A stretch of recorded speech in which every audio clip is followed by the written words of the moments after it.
Hello my dear students, welcome to the my YouTube channel. तो dear student, Hindi का paper देने वाले वे सभी छात्र एवं छात्राएं, आप इस वीडियो को ज़रूर देखेंगे। ये वीडियो हिंदी व्याकरण से रिलेटेड है और इस वीडियो में आपको हिंदी व्याकरण का एक टॉपिक है, वो टॉपिक है समास है। ठीक है, तो चलिए इस वीडियो में हम समास के बारे में कुछ महत्वपूर्ण शब्द और समास के बारे में हम देख लेते हैं। और इसे आप एग्ज़ाम हॉल में जाने से पहले तक यदि आपको समय है भी तो इसे सुबह में इसे आप ज़रूर देख लेंगे। ठीक है, तो चलिए हम देखते हैं समास के बारे में। चलिए, तो समास के बारे में थोड़ा सा हम इसका चेंज कर लेते हैं पेन।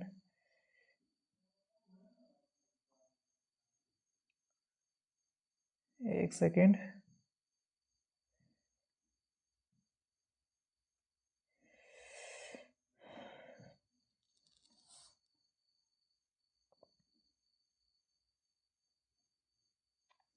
देखिए,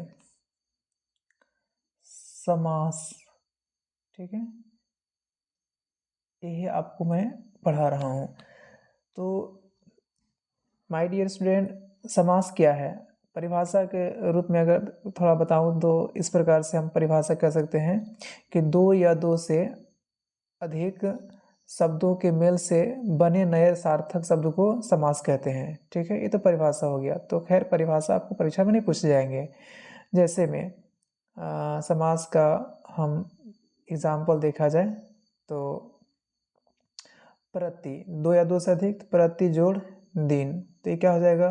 प्रतिदिन। ठीक है, प्रतिदिन। ठीक है, उस तरह से हम एग्जाम्पल एक और ले सकते हैं। जैसे है भर पेट। क्या है? भर पेट। तो भर जोड़ पेट, भर जोड़ पेट। तो भर और पेट मिला देंगे तो यानी क्या हो जाएगा? बन जाएगा भर पेट। ठीक है, तो यानी कि हम समास के बारे में थोड़ा सा परिभाषा के रूप में देखें कि समास क्या है। तो दो या दो से अधिक शब्दों के मेल से बने नए सार्थक शब्द को हम समास कहते हैं। जैसे में हम एग्जाम्पल के तौर पर देखें, प्रति जोड़ दिन क्या हो गया? प्रतिदिन। और भर जोड़ पेट क्या हो गया? भर पेट। ठीक है, अब आगे देखते हैं। आगे यह है कि समास, ठीक है, समास का हम संक्षिप्त रूप देखते हैं। और समास कितने शब्दों से मिलकर बना है? तो याद रखिएगा, समास दो शब्दों से मिलकर बने हैं।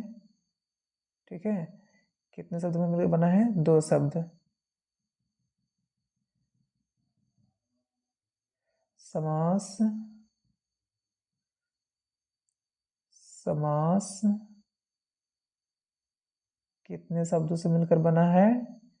तो याद रखेंगे दो। अब दो शब्द कौन कौन है? समास में दो शब्द मिलकर बने हैं तो कौन कौन है? तो एक है सम और दूसरा है आस। क्या है? एक है सम और दूसरा है आस। जिसमें सम का अर्थ होता है, संक्षिप्त। ठीक है, सम का अर्थ होता है संक्षिप्त और आस का अर्थ होता है यानी कि कथन। क्या होता है? कथन। यानी कि समास दो शब्दों से मिलकर बना है, सम और आस से, जिसमें सम का अर्थ होता है संक्षिप्त और आस का अर्थ होता है कथन।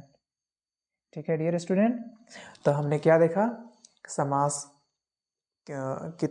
समास कितने शब्दों से मिलकर बना है? दो शब्द से। कौन कौन? एक सम और दूसरा आस, जिसमें सम का अर्थ होता है संक्षिप्त और आस का अर्थ होता है कथन। ठीक है, चलिए अब हम आगे अगला पॉइंट लेते हैं। अगला पॉइंट माय डियर स्टूडेंट है कि समास का अर्थ, समास का अर्थ क्या हुआ, मतलब ये तो समास दो शब्दों से मिलकर बन गया, ठीक है, लेकिन समास का अगर हम पूछें कि अर्थ क्या हुआ, है ना, तो समास का अर्थ जो हुआ है वो है, समास का जो अर्थ है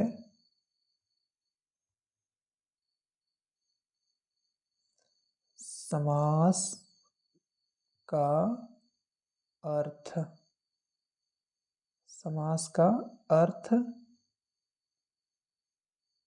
संक्षिप्त, क्या होता है, संक्षिप्त, समास का अर्थ संक्षिप्त कथन। अभी बताया ना, समास दो शब्दों से मिलकर बना है, समजोड़ आस, जिसमें सम का अर्थ संक्षिप्त और आस का अर्थ होता है कथन, यानी कि समास का अर्थ क्या हो गया, संक्षिप्त कथन को समास कहते हैं, ठीक है। तो अब आगे बढ़ते हैं, ठीक है। अब हम समास का हम अगला पॉइंट में हम क्या पढ़ने वाले हैं, समास के भेद, ठीक है। तो देखिए समास के भेद, समास के भेद, समास के भेद, देखिए समास के भेद कितने होते हैं, समास के भेद,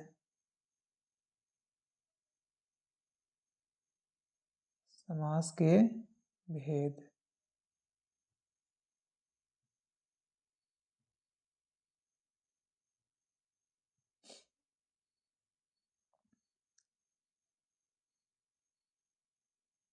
समास के भेद कितने होते हैं, 6। कौन कौन होते हैं, तो हम आपको दिखाते हैं समास के जो 6 भेद होते हैं, वो आगे इस वीडियो को हम आगे एक स्क्रॉल करते हैं और हम आपको समास के भेद के बारे में बतला रहे हैं, ठीक है। चलिए समास के यहाँ आप देखते हैं हम लोग 6 भेद होते हैं, ठीक है। समास के कितने भेद होते हैं, 6 भेद। 6 भेद को हम थोड़ा सा यहाँ पे देख लेते हैं। तो friend, sorry my dear student, समास के 6 भेद होते हैं, जिसमें से पहला है अव्ययी भाव समास, तत्पुरुष समास, कर्मधारय समास, द्विगु समास, द्विंद्व समास, बहुब्रीहि समास, ठीक है। क्या क्या बताएं, अव्ययी भाव समास, तत्पुरुष समास, कर्मधारय समास, द्विगु समास, द्विंद्व समास और बहुब्रीहि समास, ठीक है। तो समास के कितने भेद होते हैं, तो समास के 6 भेद होते हैं, जिनमें से पहला है अव्ययी भाव समास, दूसरा है तत्पुरुष समास, तीसरा है कर्मधारय समास, चौथा है द्विगु समास, पांचवा है द्विंद्व समास, छठा है बहुब्रीहि समास, ठीक है माय डियर स्टूडेंट। चलिए हम आगे देखते हैं, बारी बारी से सभी समास को देखेंगे। मतलब पहला समास अगर है अव्ययी भाव समास, तो चलिए हम अव्ययी भाव समास का कुछ हम उदाहरण को देखते हैं। और अव्ययी भाव समास उदाहरण तो देखेंगे ही, और अव्ययी भाव समास को पहचान कैसे कर पाएंगे, उनके लिए हमारे उसे हम कैसे पहचानेंगे, ठीक है। तो चलिए देखते हैं आगे। देखिए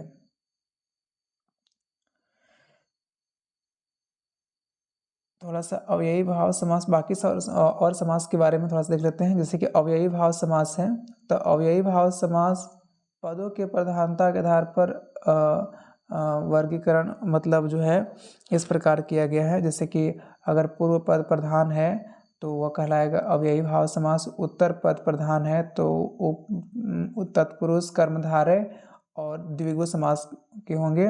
और दोनों पद यदि प्रधान है तो उनको द्विंद्व समास कहेंगे। दोनों पदों का अप्रधान होंगे, दोनों पद अप्रधान होंगे तो वह बहुब्रीहि हो गए, यानी कि इसमें किसी कोई तीसरा अर्थ प्रधान होता है, ठीक है।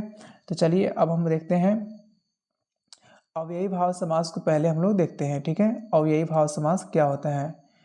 तो देखिए अव्ययी भाव समास की बात करें तो जिस समास का पहला पद अव्यय जिस समास का पहला पद अव्यय तथा प्रधान हो उसे अव्ययी भाव समास कहते हैं। ठीक है, जिस समास का पहला पद यानी पूर्व पद अव्यय हो, मतलब लिंग वचन काल में न बदला जाए, उसे अव्यय कहते हैं। और दूसरा क्या होता है, प्रधान होता है। ठीक है, तब उसे हम क्या कहेंगे, अव्ययी भाव समास कहते हैं। दूसरा सबसे बड़ा यहाँ पर हमको पहचानना ये है कि अव्ययी भाव समास का पहचान किस प्रकार से करेंगे। जैसे किसी पहला है, ठीक है, पहला पद देखिए, पहला पद क्या होना चाहिए, मैंने शुरुआती में अनु हो, आ, प्रति, भर, यथा, यथावत, हर। ठीक है, ये सभी आपको जो दिखाई देंगे ये हमारा पहचान किसको बताएगा, तत्पुरुष सॉरी अव्ययी भाव समास को। ठीक है, तो अब आके हम इसका हम आगे एग्जाम्पल देखते हैं अव्ययी भाव समास का। देखिए जैसे कि समस्त पद है यहाँ पर, देखिए अव्ययी भाव समास का उदाहरण के तौर पे देखेंगे, याद रखेंगे ध्यान से। इससे एक सवाल आप गलती नहीं कर पाइएगा।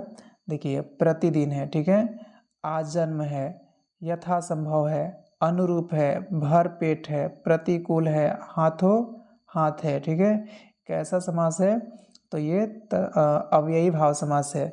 जैसे कि हम यहाँ प्रतिदिन की अगर बात करें तो प्रतिदिन प्रतिदिन, ठीक है। अब आपको हम थोड़ा सा चलते हैं वाइट पेज पे। जैसे कि देखिए यहाँ देखिए प्रतिदिन, प्रतिदिन हो, प्रतिदिन,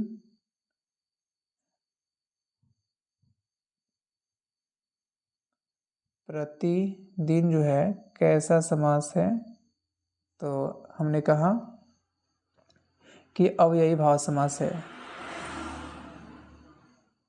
कैसा है, अव्ययी भाव समास, अव्ययी भाव समास।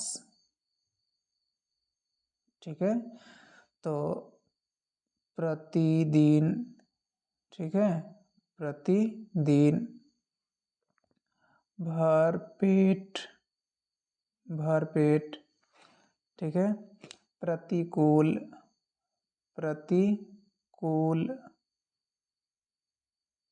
फिर हम देख लेते हैं हाथों हाथ, हाथों हाथ,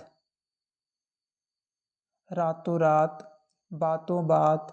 ठीक है, इसी तरह से हम आपको आजन्म, आ जन्म, आ जन्म, ठीक है, आजन्म, अनुरूप, अनुरूप, ठीक है, अनुरूप, ये सभी जितने भी हैं ये अव्ययी भाव समास के उदाहरण हैं। ठीक है, तो आपको सवाल में पूछा जाएगा कि प्रतिदिन कैसा समास है, अव्ययी है, तत्पुरुष है, या कर्मधारय है, या द्विगु है। तो प्रतिदिन अव्ययी भाव समास है, प्रतिकूल अव्ययी भाव समास है, भरपेट अव्ययी भाव समास है, हाथों हाथ अव्ययी भाव समास है, आजन्म, अनुरूप, ये सभी अव्ययी भाव समास है। ठीक है डियर स्टूडेंट, तो चलिए हम लोग अब अगला समास को हम लोग देखेंगे। ठीक है, तो अगला समास हमारा होगा तत्पुरुष समास। कैसा समास, तत्पुरुष समास को हम लोग देखेंगे। ठीक है, चलिए आइए तत्पुरुष समास को हम लोग देखते हैं। ठीक है, देखिए तत्पुरुष समास क्या है से, जिस समास में, तो ये तत्पुरुष समास है, जिस समास में बाद अथवा उत्तर पद प्रधान होता है तथा दोनों पदों के बीच कारक चिन्ह, कौन सा चिन्ह, कारक चिन्ह छिपा हो, लुप्त हो, उसे तत्पुरुष समास कहते हैं। ठीक है, जैसे कि कारक चिन्ह में हम कहा जाए तो कारक चिन्ह ये कहें कि कर्ता ने कर्म को, ठीक है, कर्ता ने कर्म को करण से संप्रदान के लिए आपादान से अलग होना, ठीक है, आपादान से अलग होना, संबंध का के की अधिकरण में पर। ठीक है, ये सभी हमारा कारक चिन्ह है, ठीक है।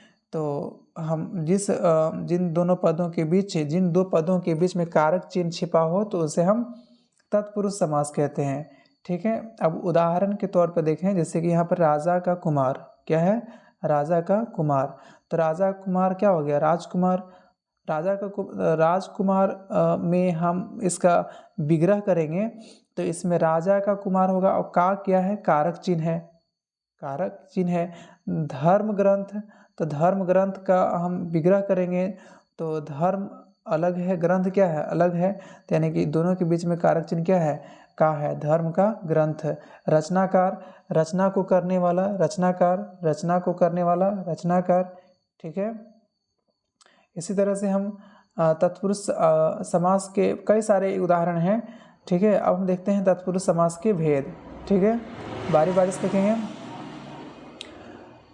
तो डियर स्टूडेंट, तत्पुरुष समास के अगर हम भेद की बात करें तो तत्पुरुष समास के जो भेद हैं, विभक्तियों के नाम के अनुसार तत्पुरुष समास के विभक्तियों के नाम के अनुसार तत्पुरुष समास के 6 भेद होते हैं, ठीक है। कितने भेद होते हैं, 6 भेद। एक सेकेंड। तो विभक्तियों के नाम के अनुसार तत्पुरुष समास के 6 भेद होते हैं, जिसमें से पहला तत्पुरुष समास का भेद है वो है कर्मधारय समास, ठीक है। कर्मधारय समास, कर्मधारय समास क्या होता है कि जिनमें इसमें कारक की विभक्ति को का लोप होता है, याद रखेंगे। कर्मधारय समास में जो कारक चिन्ह जो छिपा होता है वो को होता है, ठीक है। जैसे है कि गगन को चुमने वाला, या हम ये कहें गगनचुंबी, क्या है, गगनचुंबी मतलब गगन को चुमने वाला। यथा यश प्राप्त, यश को प्राप्त। चिड़ीमार, मतलब चिड़िया को मारने वाला, चिड़ीमार मतलब चिड़िया को मारने वाला। ग्रामगत, मतलब ग्राम को गया हुआ। रथ चालक, तो रथ को चलाने वाला। जेब कतरा, तो यानी कि जेब को कतरने वाला। तो डियर स्टूडेंट, जिनमें यानी कि को कारक चिन्ह छिपा हुआ है, ठीक है, तो उसे हम कौन सा समास कहेंगे, कर्म तत्पुरुष कहेंगे, ठीक है। तो खैर हमको ये कर्म तत्पुरुष के रूप में अगर पूछा जाए तब कहेंगे, लेकिन ये तत्पुरुष समास ही है, ठीक है। चलिए अगला देखते हैं। अगला हम देखते हैं, अगला क्या है, करण तत्पुरुष, ठीक है। करण तत्पुरुष क्या है, इसको देख लेते हैं। करण तत्पुरुष, इसमें कारक चिन्ह से के द्वारा, क्या बोले, से के द्वारा का लुप्त होता है, ठीक है, से के द्वारा। लेकिन से के द्वारा अलग होता है, लेकिन जैसे कि मतलब से के द्वारा का मतलब होता है इसमें भाव जो है किसी चीज़ से अलग होने के भाव व्यक्त नहीं किया जाएगा, ठीक है। जैसे कि करुणापूर्ण, ठीक है, करुणापूर्ण मतलब करुणा से पूर्ण, ठीक है। भयाकुल मतलब भय से आकुल, ठीक है, भय से आकुल। रेखांकित मतलब रेखा से अंकित, ठीक है। शोकग्रस्त मतलब शोक से ग्रस्त, ठीक है। मन चाहा मतलब मन से चाहा, ठीक है। अगर हम कहते हैं कि घर से बाहर, तो घर से बाहर हमारा करण तत्पुरुष नहीं होगा, इसलिए कि घर से बाहर हमारा तत्पुरुष समास करण तत्पुरुष नहीं होंगे, ठीक है, क्योंकि वो बाहर की विभक्ति हो रहा है, बाहर की भाव व्यक्त कर रहा है, किसी चीज़ से अलग होने की बात कर रही है, तो करण तत्पुरुष नहीं होते हैं, ठीक है। चलिए अगला हम लोग देखते हैं, संप्रदान तत्पुरुष क्या है से। संप्रदान तत्पुरुष में जैसे प्रयोगशाला है, प्रयोगशाला जैसे कि के लिए, सब प्रयोगशाला मतलब जिन समास विग्रह में हम दो पदों के बीच में के लिए छिपा हो, तो यानी कि के लिए का कारक चिन्ह छिपा हो तो संप्रदान तत्पुरुष होता है। जैसे कि प्रयोगशाला, प्रयोग के लिए शाला, प्रयोगशाला। स्नान घर मतलब स्नान के लिए घर, ठीक है। यज्ञशाला मतलब यज्ञ के लिए शाला, ठीक है। गौशाला मतलब गौ के लिए शाला, ठीक है। देशभक्ति, देश के लिए भक्ति। तो जिन दो पदों के बीच में के लिए कारक का चिन्ह छिपा हो तो होता है संप्रदान तत्पुरुष, ठीक है। और आगे संप्रदान के बाद आता है आपादान, ठीक है। आपादान तत्पुरुष को हम देखेंगे। आपादान तत्पुरुष क्या है? तो डियर स्टूडेंट, आपादान तत्पुरुष, इसमें आपादान कारक की विभक्ति से छिपी होती है। इसमें अलगाव की बात होगा, इसमें अलग होने का भाव व्यक्त किया जाएगा, ठीक है। से का ही रहेगा लेकिन से अलग होना, जैसे कि धनहीन मतलब धन से हीन, ठीक है। जैसे कि पथ भ्रष्ट मतलब पथ से भ्रष्ट। देश निकाला, देश निकाला मतलब देश से निकाला, देश से निकाला। ऋण मुक्त, ऋण मुक्त का मतलब क्या हो गया? ऋण से मुक्त, ठीक है। पाप मुक्त मतलब पाप से मुक्त, पाप से मुक्त। जलहीन मतलब जल से हीन, जल से हीन, ठीक है। चलिए आगे देखते हैं। अगला हम लोग समास की देखते हैं, पांचवा संबंध तत्पुरुष है। संबंध तत्पुरुष जो है संबंध तत्पुरुष में क्या है कि इसमें संबंध कारक चिन्ह जैसे का, के, की छिपा हो तो उसे हम संबंध तत्पुरुष कहेंगे। जैसे कि राजपुत्र मतलब राजा का पुत्र, ठीक है। देश रक्षा मतलब देश की रक्षा, देश की रक्षा। शिवालय, शिव का आलय, ठीक है। हिमालय, हिम का आलय। गृह स्वामी, गृह का स्वामी। विद्यासागर, विद्या का सागर, ठीक है। राजकुमार, राजा का कुमार, ठीक है। राजाज्ञा मतलब राजा की आज्ञा। तो जहाँ का, के, की का लुप्त हो तो संबंध तत्पुरुष होता है, ठीक है। चलिए अगला तत्पुरुष हम लेते हैं।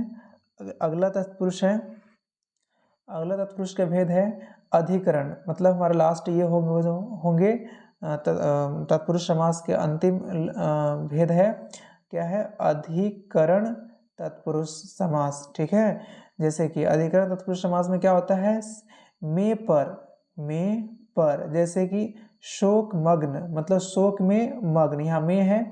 पुरुषोत्तम मतलब पुरुषों में उत्तम, पुरुषोत्तम। आप बीती, आप पर बीती। गृह प्रवेश, गृह में प्रवेश, ठीक है। लोकप्रिय, लोक में प्रिय। धर्मवीर मतलब धर्म में वीर। कला श्रेष्ठ मतलब कला में श्रेष्ठ। आनंद मगन मतलब आनंद में मग्न। तो डियर स्टूडेंट, हमने तत्पुरुष समास का भेद को मैंने देखा।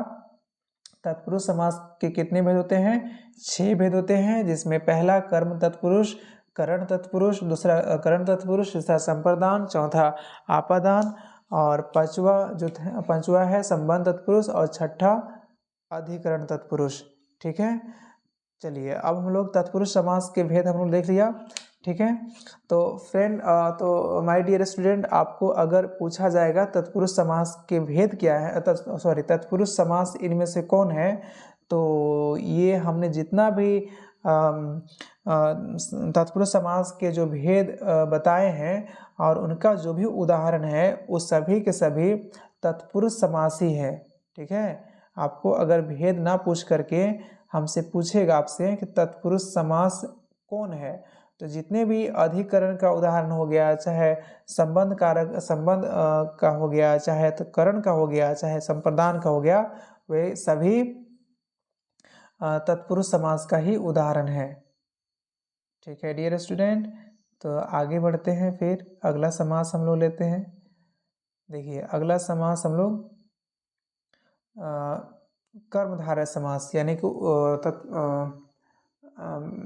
तत्पुरुष समास के बाद हम कर्मधारय समास को देखते हैं, ठीक है। तो कर्मधारय समास क्या होता है? जिस समस्त पद का उत्तर पद, कौन सा पद? उत्तर पद प्रधान हो तथा पूर्व पद व उत्तर पद में उपमान उपमेय अथवा विशेषण विशेष की संबंध हो, कर्मधारय समास कहलाता है। ठीक है, विग्रह करने पर दो पदों के बीच में यानी कि है जो या के समान आए तो वो कर्मधारय समास कहलाएगा। ठीक है, चलिए मेन हमको उदाहरण ज़्यादा ध्यान में रखना है, परिभाषा पर हमको नहीं जाना है। चलिए द्विगु हम देखते हैं अगला समास जो कर्मधारय समास का उदाहरण है। ठीक है, तो कर्मधारय समास का उदाहरण कौन कौन है? ये चरण कमल, मतलब कमल के समान चरण। ठीक है, अगला है कनक लता, मतलब कनक किसी लता।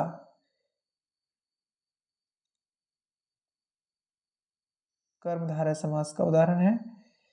ठीक है, चलिए आगे देखते हैं। अगला इसमें है, अगला है चंद्रमुख, चंद्र के समान मुख। यहाँ पर के समान है, यहाँ के समान है, के समान है। ठीक है, देह लता, मतलब देह रूपी लता। क्रोधाग्नि माने क्रोध रूपी अग्नि। लाल मणि, ठीक है, लाल मणि, लाल है जो मणि। नीलकंठ, नीला है जो कंठ। याद रखिएगा फ्रेंड, इसमें नीलकंठ जो समास का उदाहरण अगर पूछा जाएगा तो इसे आप बहुत इम्पोर्टेंट है। ये नीलकमल शब्द समास में बहुत फेमस है। नीलकमल, सॉरी नीलकंठ, नीलकंठ, नीलकंठ, नीलकंठ कैसा समास है? तो अव्ययी भाव समास है। इसका आप विग्रह कीजिएगा तो क्या हो जाएगा? नीला है जो कंठ, नीला है जो कंठ। क्योंकि इसमें है जो आ गया है तो जिस किसी भी समस्त पद का हम विग्रह कहेंगे, अब उसमें है जो बीच में विग्रह करने पर आएगा तो वो शब्द अव्ययी सॉरी कर्मधारय समास होता है। तो नीलकंठ अव्ययी भाव समास का उदाहरण है। चलिए हम लोग आगे देखते हैं। नीलकंठ के बाद लेते हैं अगला, अगला है महापुरुष। अगला है महापुरुष, यानी महापुरुष में क्या हो जाएगा? महान है जो पुरुष, महान है जो पुरुष। इसका विग्रह करेंगे तो क्या हो जाएगा? महान है जो पुरुष। ठीक है, महान है जो पुरुष। ठीक है, अधमरा, आधा है जो मरा, अधमरा। महादेव, क्या है? महादेव। तो महादेव क्या है? महान है जो देव, महान है जो देव। परमानंद, परमानंद का जो विग्रह करेंगे तो परम है जो आनंद। ठीक है, तो हमने यहाँ पे 3-4 महत्वपूर्ण हम कर्मधारय समास का उदाहरण मैंने देखा, जिसमें है से हमने पहला देखा उदाहरण के रूप में नीलकंठ, महापुरुष, महादेव, अधमरा, परमानंद। ठीक है, चलिए तो डियर स्टूडेंट हम अब आगे बढ़ते हैं। अगला समास लेते हैं द्विगु समास। ठीक है, द्विगु समास आप गलत नहीं करेंगे। द्विगु समास पहचानने का बहुत ही सिंपल और सरल तरीका है। ठीक है, तो देखिए द्विगु समास क्या होता है कि जिस समस्त पद का पूर्व पद संख्यावाचक हो, कैसा हो? संख्यावाचक, विशेषण हो, वह द्विगु समास कहलाता है ना। संख्यावाचक, जैसे कि संख्यावाचक का मतलब है पहला, दूसरा, 4, 5, 6, 7, 8, 9, 15, 18, 20, 6, ये सब संख्यावाची है। ठीक है, इसमें समूह या समाहार का ज्ञान होता है, इसमें समूह या समाहार का ज्ञान होता है। जैसे सप्त सिंधु, सप्त सिंधु मतलब 7 सिंधुओं का समूह। तो यहाँ पे देखिए सप्त सिंधु में क्या आ रहा है? 7 आ रहा है। ठीक है, दोपहर मतलब दो आ रहा है इसमें संख्यावाची। त्रिलोक मतलब त्रि आ रहा है। चौराहा मतलब 4 राह, 4 राहों का समूह चौराहा को कहते हैं। ठीक है, नवरात्र, नवरात्रियों का समूह को नवरात्र कहा जाता है। ठीक है, उसी तरह से है आगे, उस तरह से है कि सप्तऋषि या सप्तर्षि, तो 7 ऋषियों का समूह सप्तऋषि कहेंगे। पंचमढ़ी, पंचमढ़ी मतलब 5 मढ़ियों का समूह पंचमढ़ी। सप्ताह, 7 दिनों का समूह सप्ताह। ठीक है, वार्षिक, वार्षिक मतलब वार्षिक तो खैर इसमें संख्यावाची नहीं आ रहा है। त्रिकोण, त्रिकोण मतलब 3 कोणों का समाहार। तिरंगा, 3 रंगों का समूह। ठीक है, तिरंगा। तो डियर स्टूडेंट, हमने इस समास को अच्छे से देखा। द्विगु समास, द्विगु समास हम बहुत आसानी से पहचान लेंगे, जिनका जो संख्यावाची होता है, जिनका पूर्व पद क्या होता है, संख्यावाची होता है। पूर्व पद मतलब पहला पद। ओके, ठीक है, तो द्विगु समास का हमने उदाहरण देख लिया। अब आते हैं अगला समास पे आते हैं, जैसे कि द्विगु के बाद आते हैं द्विंद पर। द्विंद समास क्या होता है, इसको थोड़ा देखते हैं। द्विंद समास होता है कि जिस समस्त पद के दोनों पद, जिस समस्त पद के दोनों पद प्रधान तथा दोनों पद जो हैं प्रधान तथा विग्रह करने पर और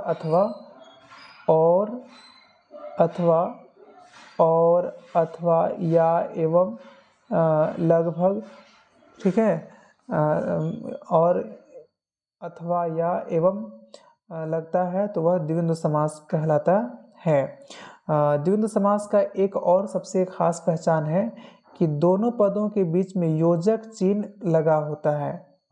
ठीक है, द्विंद समास का एक सबसे बड़ा खास पहचान ये है डियर स्टूडेंट कि 2 पदों के बीच में योजक चिन्ह, योजक मतलब हाइफन लगा होता है। जैसे कि हम कहें तो सुख दुख, क्या कहें, सुख दुख। ठीक है, तो सुख दुख में यहाँ देखिए हाइफन लगा हुआ है। ठीक है, पाप पुण्य, पाप पुण्य, पाप पुण्य। ठीक है डियर स्टूडेंट, तो द्विंद समास हम आप पहचान सकते हैं। ठीक है, क्या बोले थे द्विंद समास पहचानने के लिए कि हाइफन, 2 पदों के बीच में क्या लगाएगा, हाइफन, योजक चिन्ह। ठीक है, जैसे कि अभी हम आपको बताए, लेकिन फिर से आपको हम बता रहे हैं। जैसे कि उदाहरण दिया हुआ है, देखिए आप इसी उदाहरण को आप देखिए। ठीक है, चलिए उदाहरण रूप योजक चिन्ह दिखा रहे हैं आपको। जैसे यहाँ देखिए बीच में नील, नदी नाले, नदी नाले, तो इसका जब विग्रह करेंगे तो क्या हो जाएगा, नदी और नाले। पाप पुण्य मतलब पाप और पुण्य। ठीक है, सुख दुख यानी कि सुख और दुख। गुण दोष, गुण और दोष। देश विदेश मतलब देश और विदेश। ऊंचा नीचा, ऊंचा या नीचा। आगे पीछे, आगे और पीछे। ठीक है, राजा प्रजा, राजा प्रजा मतलब राजा और प्रजा। नर नारी मतलब नर और नारी। खरा खोटा मतलब खरा और खोटा। राधा कृष्ण, राधा और कृष्ण। ठंडा गरम, ठंडा और गरम। ठीक है, छल कपट, छल और कपट। ठीक है, अपना पराया मतलब अपना और पराया। तो डियर स्टूडेंट, हमने देखा कौन सा समास को, तो द्विंद समास को। द्विंद समास पहचानने का तरीका क्या है, तो दोनों पदों के बीच में योजक चिन्ह लगा रहता है, तो समझिएगा कि वो है द्विंद समास है। द्विंद समास का दूसरा पहचान अगर देखा जाए कि दोनों एक दूसरे के विलोम होते हैं। ठीक है डियर स्टूडेंट, तो चलिए हमने द्विंद के बाद अगला समास हम लेते हैं, और ये अंतिम होगा। अंतिम कौन समास है, बहुव्रीहि समास है। ठीक है, बहुव्रीहि समास। देखिए बहुव्रीहि समास क्या है, जिस समस्त पद में कोई पद नहीं होता है, दोनों पद मिलकर किसी तीसरे पद की ओर इशारा करता है या इंगित करता है, उसे हम उसमें बहुव्रीहि समास होता है। जैसे कि नीलकंठ, नीलकंठ का मतलब होता है कि नील है जो कंठ, नील है कंठ, नीलकंठ में जो है इसका नीला है कंठ, जिसका अर्थ क्या हो गया, शिव, जिसका अर्थ क्या हो गया, शिव। ठीक है, यहाँ पर दोनों पदों में न कर एक तीसरे पद शिव का संकेत किया, इसलिए यहाँ पर यह बहुव्रीहि समास है। तो चलिए कुछ बहुव्रीहि समास का हम उदाहरण देख लेते हैं। ठीक है, बहुव्रीहि समास का उदाहरण आप इस तरह से याद रखिएगा। ठीक है, लंबोदर, ठीक है, क्या है, लंबोदर, लंबोदर, दशानन, चक्रपाणि, महावीर, चतुर्भुज, प्रधानमंत्री, पंकज, अनहोनी। जैसे कि लंबोदर है तो लंबा है उदर, जिसका क्या चीज, गणेश, किसका है, गणेश। दस है आनंद, जिसके, रावण के, किसके, रावण के। चक्र है पानी में, चक्र है पानी में, किसके, विष्णु के। महान है वीर, कौन है महान है वीर, हनुमान है। ठीक है, चार है भुजाएं, जिसकी, किसकी है, विष्णु की, विष्णु की कितनी भुजाएं हैं, चार हैं भुजाएं। ठीक है, चलिए आगे देखते हैं।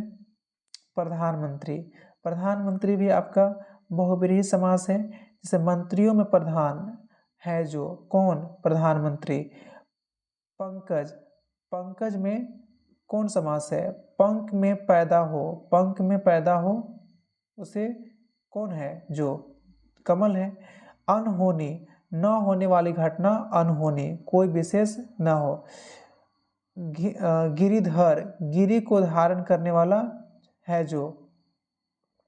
पीताम्बर, पीताम्बर पिता है अंबर, जिसका, कृष्ण।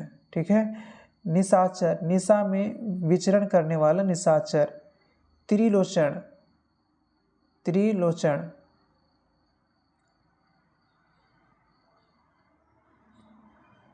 त्रिलोचन, त्रिलोचन, तीन है लोचन, जिसके, तो तीन है लोचन किसके, किसके, शिव के हैं। चंद्रमौली, चंद्रमौली, चंद्र है मौली पर, जिसके, स। विषधर, विष को धारण करने वाला, विषधर। घन श्याम, घन के समान श्याम है जो, कृष्ण। तो माय डियर स्टूडेंट, हमने यहाँ पे इस वीडियो में अभी आपको हमने समास के 6 भेद आपको मैंने बतलाया। और तो आपने इस वीडियो को शुरू से अंत तक देखा, और इसको देख करके आप एक बार दो बार ज़रूर वीडियो को थोड़ा सा स्पीड बढ़ा करके, और आप जल्दी से इसको देख लेंगे। इससे देखिए आपको परीक्षा में ज़रूर सवाल आएंगे, समास के भेद जो है, समास के भेद के बारे में, समास पहचानने के लिए कि ये कौन समास है। तो आप इसको ज़रूर एक बार दो बार तीन बार ज़रूर देख लेंगे। ठीक है, तो माय डियर स्टूडेंट, हम अब अगली वीडियो में हम एक वीडियो नया वीडियो इसी प्रकार के हम लेकर के आएंगे, और वो वीडियो होगा आपको सब्जेक्ट साइंस से ऑब्जेक्टिव 40 या 30 क्वेश्चन हम लेकर आएंगे। तो मिलेंगे नेक्स्ट वीडियो में। तो तब तक के लिए धन्यवाद। Thank you watching this video. जय हिंद।